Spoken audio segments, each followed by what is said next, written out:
Thank you. Tony, if Jesus, peace be upon him, was God, who was he praying to? And if Jesus was God, could God be tempted by the devil? Because in the Bible, Jesus was tempted by Satan for 40 days. Yeah, this question is similar to the previous one in that, again, Christians, when they speak of Jesus, they believe that Jesus was the eternal Word of God incarnate in the flesh, and that he was truly God, truly man at the same time. If he was God, who is he praying to?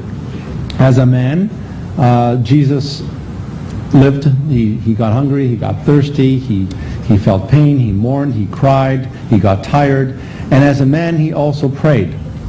And to understand this, I guess the best way to understand this is if you read Paul's letter to the Philippians, Paul discusses what Christians call the kenosis, where Jesus, where this word, this eternal word, empties himself and takes on the form of a servant or a slave, and that as a man he humbles himself even to the point of death. So as a man, yes, he prayed. He spoke of God as his God, as my Father, my Lord, my God, your God. Could God be tempted by the devil? No. But the man Jesus definitely was tempted by the devil. So again, it's you have to realize that when we speak of Jesus, we're speaking of both the divine and the human together. It's not just the divine, not just the human, but both divine and human at the same time. So we have to avoid making the categorical fallacy. The only way I can explain this, and some theologians have made the connection, is that in Islam, the concept of the word, the kalimat, the word of God, kalimatullah, is that the word of God is eternal. And that whereas in Islam, the word of God becomes a book, in Christianity, the word of God becomes a person, Jesus. And just as the word of God is eternal, Muslims believe that the word of God contained in the Quran is eternal. But it came down, as they believe, and delivered by the angel Jibreel. But the book I have before me is a book of paper, of ink. It's created.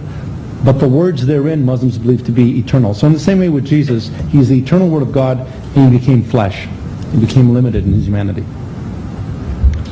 Thank you. I'll be entertaining one last question, and I guess it'll be open to both of them. Okay.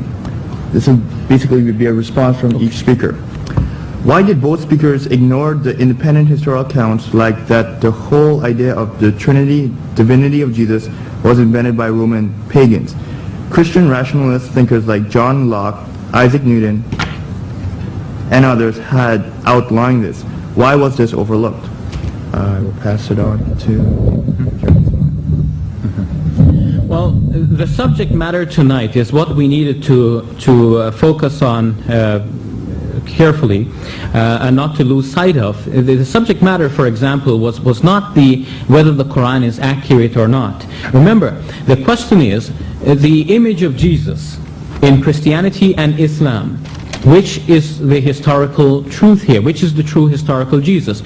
So the Quran might have been wrong, for example, but if it is right about the image of Jesus, that is the question tonight. Is it right or wrong about the image of Jesus that it presents? It may not even be the Word of God, but what about what it says about Jesus? Does it give us the true image of Jesus or not? There was a real historic Jesus, and now there is a report about him or a belief about him. Is that belief true or not? It's not whether the Quran was true or not. So anyone who spoke about the Quran or introduced that actually went off topic. I tried my best not to go off topic, and this is why I did not try to discuss the Trinity. It is not the night tonight for Trinity bashing. And that might be another debate when we talk about what the Trinity is. But since the question is asked, what exactly is the Trinity and why not? It's not only John Locke and other Christian thinkers, but even in modern times, modern Christian scholars are moving away from the idea of the Trinity. You can see from Tony's answers that it is not easy to explain how Jesus can be both man and God at the same time. Because if he was both man and God at the same time, he could have prayed to himself. The man in him could have prayed to the God in him. But obviously he wasn't doing that. You see, it is very difficult to speak about the Trinity or the incarnation of Jesus. If you say he emptied himself and became a man, well, that means he was no longer God. But then if he was no longer God, then how can you call Jesus God? God. If he was still God, then why was he praying to someone else? If he died on the cross as man only, then he didn't do anything for himself, because he was God before, he took on human body, he gave up the human body, he didn't lose anything for us. So where is the love of God and where is the sacrifice? He didn't lose anything. So the Trinity is not a defensible position. It is not scriptural and it is not reasonable.